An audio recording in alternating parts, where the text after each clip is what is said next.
Alright, so here we're going to have a review of the Kiwi Ears Orchestra Lite. This is a very hyped up, very well loved IEM in the community. I know I'm late, but what can I do? And I also, if you watch this channel a lot, you know I'm a big fan of the Kiwi Ears Cadenza, and so I was really excited to try out the Kiwi Ears Orchestra, their higher end IEM. So let's get into it. Let's open up the box. Just push this out like that. Get the inner box, you pull this out. You can have the IEMs just sitting in here, so you can just pull it out. Got a full resin shell here. Let's put that to the side. We'll get a closer look at that in a second. Pulling this out, we get some casual paperwork like always. And a case, which, you know, honestly, this is like the cheapest case I think I've ever seen on an IEM.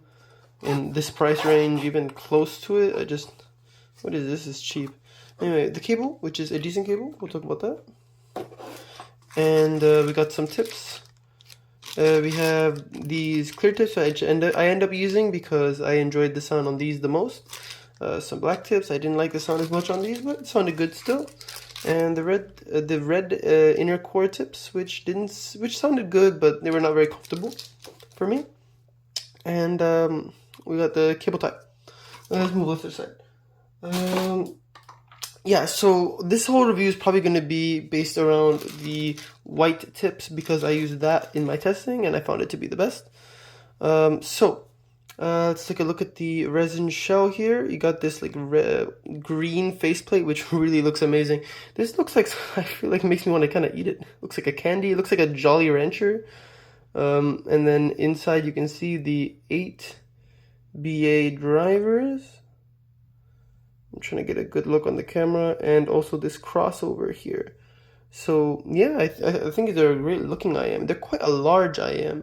If you get like a reference here, here's the Penon Globe, and you can see that this is quite a bit bigger than the Penon Globe. Let me get the same side here so you can get a good grasp.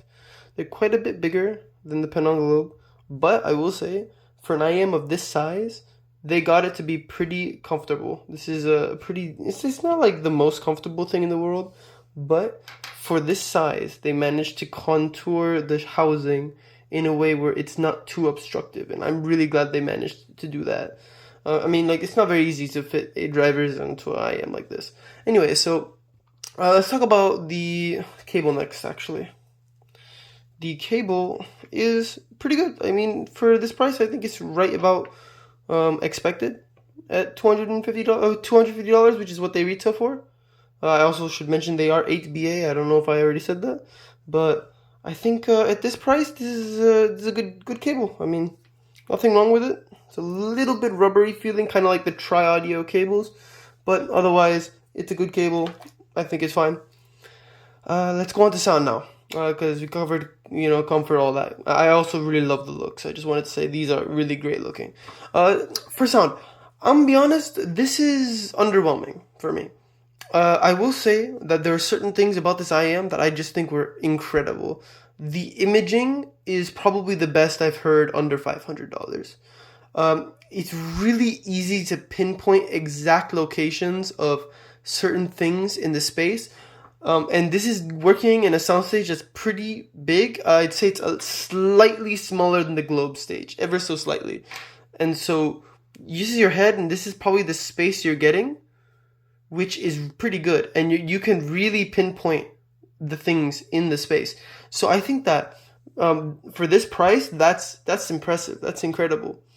And I think that the highs are well extended without being fatiguing. I think that the mid-range is really good. So you may be thinking, why did I find it underwhelming? Because of two things. Note weight and the bass. I want to talk about timbre a bit. Timbre is great. It's good timbre. Luckily, you're not going to have BA timbre on these things, which is very impressive, rate BA. You're not going to get BA timbre, but you are getting a brighter signature. You're not getting a warm signature like you got on the Cadenza. You're getting a much different signature than the Cadenza, in my view. You're getting a much brighter, slightly V-shaped neutral, in my opinion, but you still have decent vocal presentation. I'd say the vocals are a little bit more recessed than it is on the Cadenza, But let's bring in some other stuff so that I can talk about them in a bit. This is more in the price range, at like 150, 180.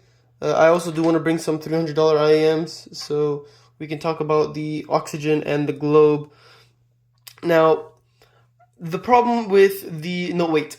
Everything sounds very light on these.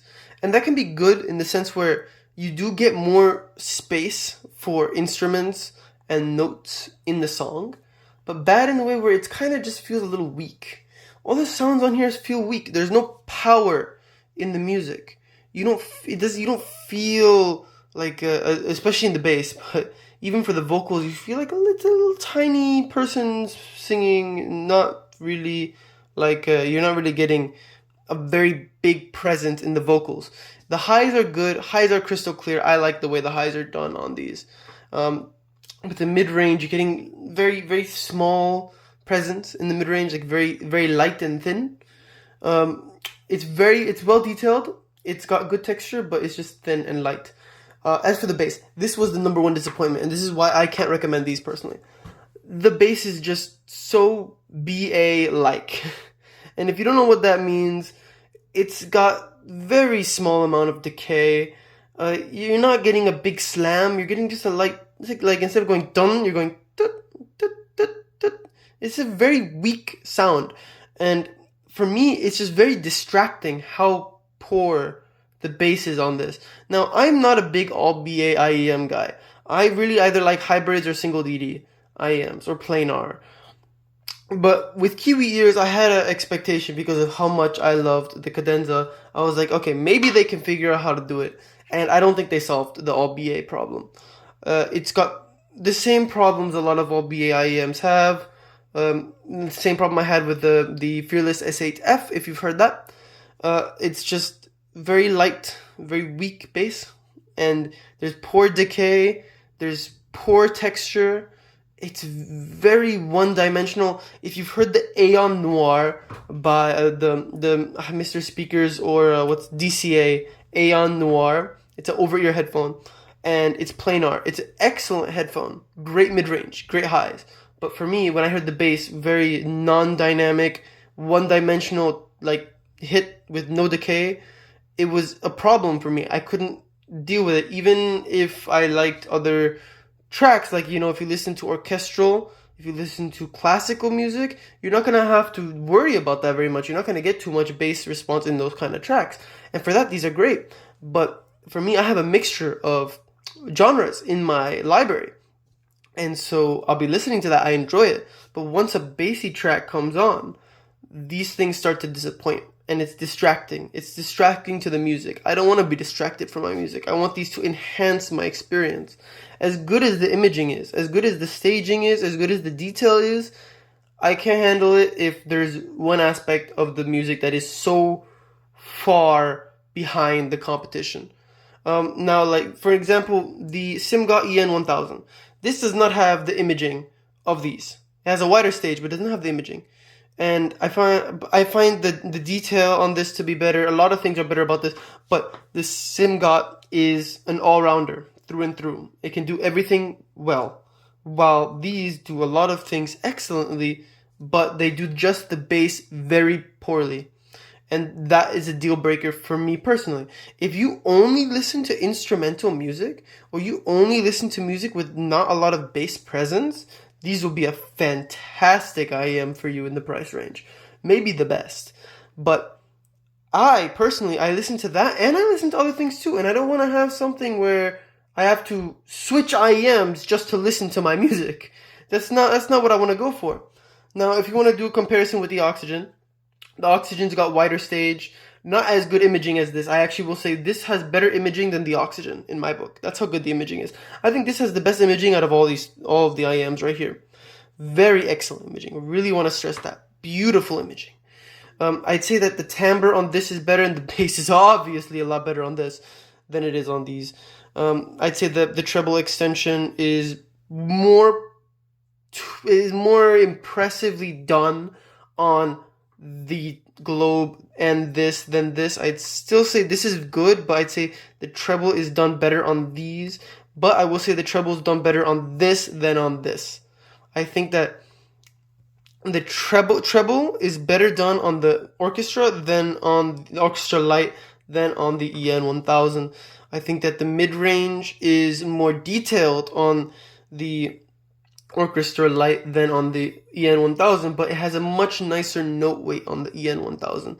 The EN1000 manages to have just an overall pleasant musical sound, but it's not as detailed and it doesn't have as good imaging as these do. Now, again, I can recommend these if it's just for instrumentals, but otherwise, these are not getting a recommendation from me, which is sad. I do love Kiwi Ears, just because of the cadenza. I really do love their IEMs, and I hope the quartet can somehow improve these. I think that if this had a dynamic driver, this would be one of the most impressive IEMs I've heard in the range, and so that's a real disappointment for me. I hope the quartet is better. I do hope to get a quartet soon. And I know they're gonna come out with a new planar IEM soon and a $20 IEM soon. So I hope to get my hands on those as well faster than I was able to get my hands on these.